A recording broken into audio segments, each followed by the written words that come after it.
ಗ್ರಾಮ ಪಂಚಾಯಿತಿ ಕೇಂದ್ರ ಸ್ಥಾನವನ್ನು ಬದಲಾಯಿಸಲು ಹಕ್ಕು ಹೊಂದಿರುವವರು ಯಾರು?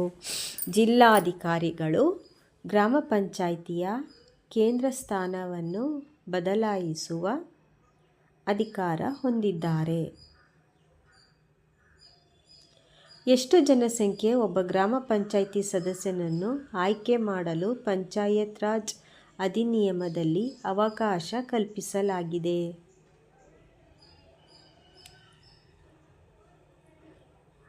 ಪ್ರತಿ 400 ಜನಸಂಖ್ಯೆಗೆ ಒಬ್ಬ ಪಂಚಾಯಿತಿ ಸದಸ್ಯನನ್ನು ಆಯ್ಕೆ ಮಾಡಲು ಅವಕಾಶ ಕಲ್ಪಿಸಲಾಗಿದೆ.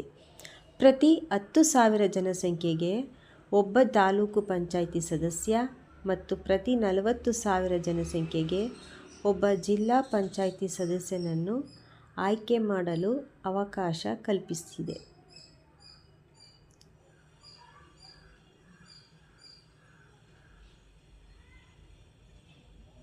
ಗ್ರಾಮ ಪಂಚಾಯಿತಿ ಚುನಾವಣೆಗಳು ಪಕ್ಷಗಳ ಚಿಹ್ನೆಗಳ ಮೇಲೆ ನಡೆಯುತ್ತದೆಯೇ?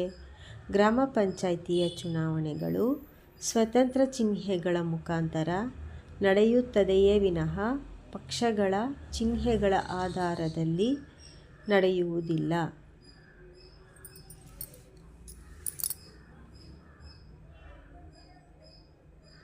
ಗ್ರಾಮ ಪಂಚಾಯಿತಿ ಚುನಾವಣೆಗಳನ್ನು ಎಷ್ಟು ವರ್ಷಗಳಿಗೊಮ್ಮೆ ನಡೆಸಲಾಗುತ್ತದೆ?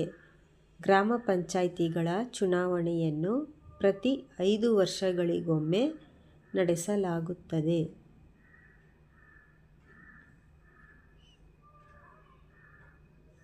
ಪಂಚಾಯಿತಿ ಚುನಾವಣೆಗೆ ಅನುಸರಿಸಲಾಗುವ ಮೀಸಲಾತಿ ಪ್ರಮಾಣವೆಷ್ಟು?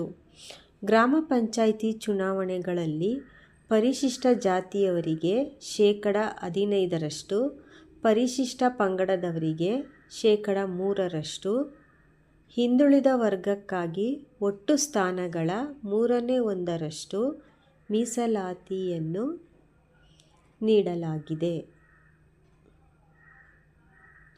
ಎಲ್ಲ ಮೀಸಲು ಕ್ಷೇತ್ರಗಳಲ್ಲಿ ಯಾವುದೇ ವರ್ಗದವರು ಚುನಾವಣೆಗೆ ಸ್ಪರ್ಧಿಸಬಹುದು.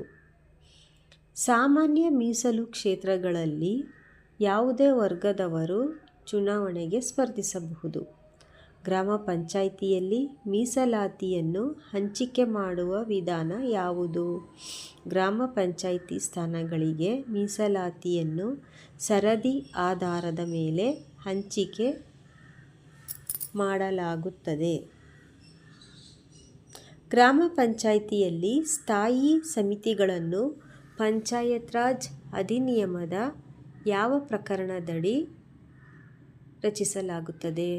ಕರ್ನಾಟಕ ಪಂಚಾಯತ್ ರಾಜ್ ಅಧಿನಿಯಮ 1993 ಪ್ರಕರಣ 61 ಅಡಿ ಗ್ರಾಮ ಪಂಚಾಯಿತಿಗಳಲ್ಲಿ 3 ಸ್ಥಾಯಿ ಸಮಿತಿಗಳನ್ನು ರಚಿಸಲಾಗುತ್ತದೆ. 1. ಸೌಕರ್ಯ ಸ್ಥಾಯಿ ಸಮಿತಿ, 2. ಉತ್ಪಾದನಾ ಸ್ಥಾಯಿ ಸಮಿತಿ, 3. ಸಾಮಾಜಿಕ ನ್ಯಾಯ ಸ್ಥಾಯಿ ಸಮಿತಿ.